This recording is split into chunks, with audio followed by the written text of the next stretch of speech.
Tapestry Cats. Once upon a time there was a princess. She was 6 years old and she lived in a castle with her mother, the queen, who always knew what was best for her. The queen knew it was best for her daughter to look and behave like a princess at all times, so the princess wore a stiff brocade dress, scratchy tiaras, and was not allowed to jump in puddles or keep pets. The princess didn't talk much because the queen always answered for her. Once a duchess asked her what she liked doing best. The queen replied, "She likes having dancing lessons." So the duchess never knew that the princess preferred reading. Once an uncle asked her what she wanted for Christmas. The queen replied, "She wants embroidered socks and a yellow petticoat." So the uncle never knew that the princess really wanted a cat.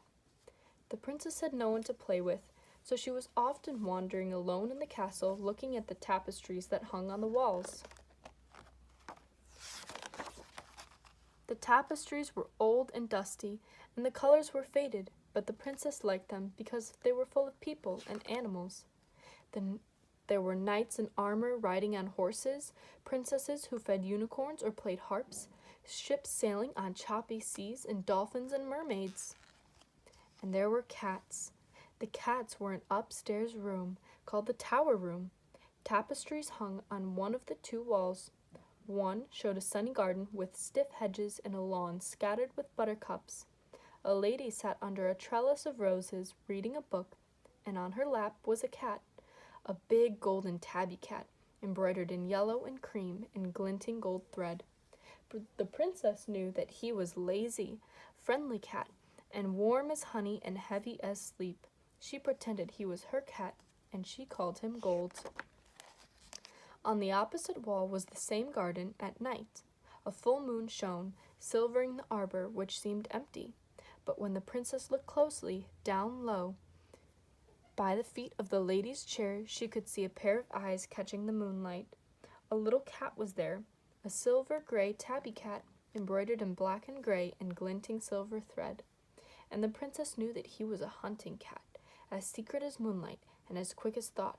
She pretended he was her cat, and she called him Silver. When the princess was quiet and dreamy or reading a book, she would imagine that she had Gold in her lap. She would stroke his fur, and he was warm as honey and as heavy as sleep, and his purr filled the room. When the princess was playful, running and hiding, she would imagine she had Silver with her. They would play hide and seek together all over the castle. But Silver was as secret as moonlight and as quick as thought, and she never let the princess catch her. On the princess's 7th birthday, her mother organized a party and invited her fairy godmother. The princess was given a new tiara, a necklace of rubies, a clockwork bird, and a casket full of pearls. "And what would you like from me?" asked the fairy godmother. She smiled at the princess as if she guessed all her thoughts. The princess knew what she wanted.